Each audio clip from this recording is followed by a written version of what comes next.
রাজবাড়ীতে কৃষকদের প্রশিক্ষণের মাধ্যমে প্লান্ট ডাক্তার বানিয়ে আম গাছে এই মৌসুমে স্প্রে করে আমের ফলন কয়েক গুণ বাড়িয়ে ফেলেছে। একজন প্লান্ট ডাক্তার গ্রামের বাড়িতে বাড়িতে গিয়ে আম গাছে কীটনাশক, হরমোন ও ভিটামিন স্প্রে করে আমের ফলন বাড়িয়ে দিয়েছে।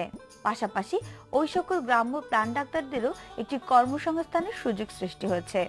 চলুন ঘুরে আসি।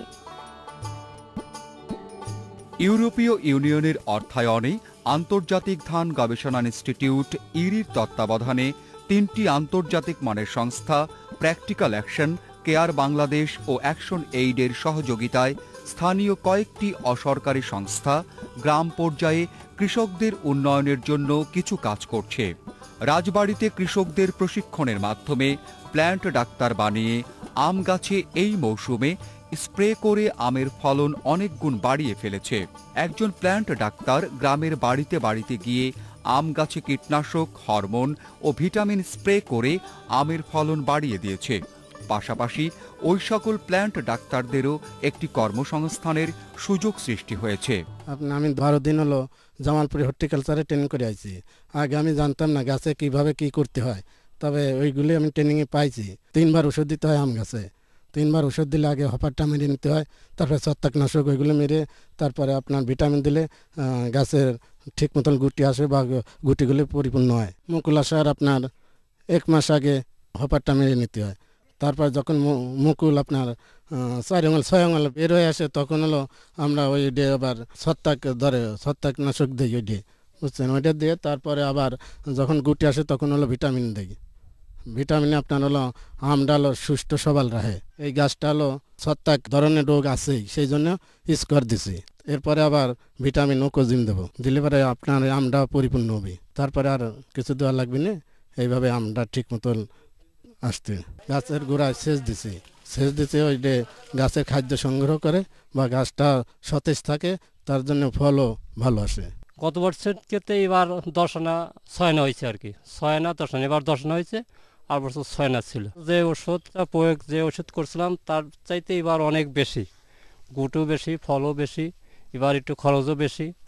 এবার এরপরে যদি আবার সমস্যা আসে তাহলে আবার ওই বাউল ডাক্তারের আবার বীজ প্রয়োগ করবো আর কি। প্ল্যান্ট ডক্টরটা আসলে মানে ডক্টর নাম থেকে আবার অনেক সময় মানুষের কিছুটা ভ্রান্তি হতে পারে যে আমরা কি একটা ফসলের জন্য একটা বিশেষজ্ঞ তৈরি করে ফেলেছি গ্রামান্তরে।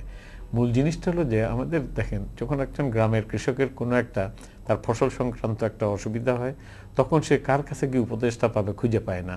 হয় তার পাশের বাড়ির লোকের কাছে জিজ্ঞাসা করে, আর না হলে যে উপজেলা কৃষি অফিস বা ইত্যাদি পর্যন্ত দৌড়ানোর তার ক্ষমতা নাই, খরচও বেশি, সময় নাই, নানান কিছু সমস্যা। আর তার কাছে গেলেও পাওয়া যাবে কিনা কখন, কারণ তারাও ব্যস্ত মানুষ থাকেন। এই কারণেই আমাদের ইয়েটা হলো যে আমরা গ্রামের ভিতরে থেকেই যদি 1জন বা 2জন করে কৃষককে, যদি কিছুটা শিক্ষাপ্রাপ্ত কৃষককে যদি প্রশিক্ষণ দিয়ে দেই যে ফসলের সাধারণ যে সমস্ত সমস্যা হয়ে থাকে সেগুলার জ্ঞান তার কাছে থাকবে, এবং যতদূর পারে সে ওই জ্ঞানটা ব্যবহার করে কৃষকদেরকে সাহায্য করবে, এবং সেই সাথে সাথে তার এই সার্ভিসটা, তার সেবাটা দানের ফলে সে কিছুটা আয় এবং উন্নতিও করবে, যার ফলে সেটা মানে একটা তার উন্নতি হবে, কৃষকদের, গ্রামের লোকদেরও সহজে এবং দ্রুত সেবাটা পাবে। এইটার উদ্দেশ্যেই আমরা এই ধরনের একটা প্রশিক্ষিত কৃষকদের তৈরি করেছি, যাতে করে, আবারও বলছি, কৃষকদের চাহিদার সঙ্গে যে সেবাটার একটা সংযোগ করে দেয় এবং সেবাটা নিশ্চিত করে পাওয়ার জন্য। এইটা হলো মূল জিনিসটা, যাতে তাকে অনেক সময় ব্যয় করতে না হয় বা এটা দুরূহ হয়ে না যায়। তো এইটার আসলে এই ধরনের কনসেপ্টটা আমার জানা মতে প্ল্যান্ট ডক্টরটা বাংলাদেশে মনে হয় এই মানে ইরি এবং এই ফসল প্রকল্পে এটা প্রথম করা হয়েছে। এইটা অন্য কেউ এখানে করেছে কিনা আমার জানা নেই। প্রিয় কৃষক, আমরা এখন একটি ছোট্ট বিরতি নেব, আপনারা আমাদের সঙ্গে থাকুন। বিরতির পরে থাকছে ধান চাষে গুটি ইউরিয়া ব্যবহারের মাধ্যমে ইউরিয়া সার সাশ্রয়ের উপর মূল প্রতিবেদন।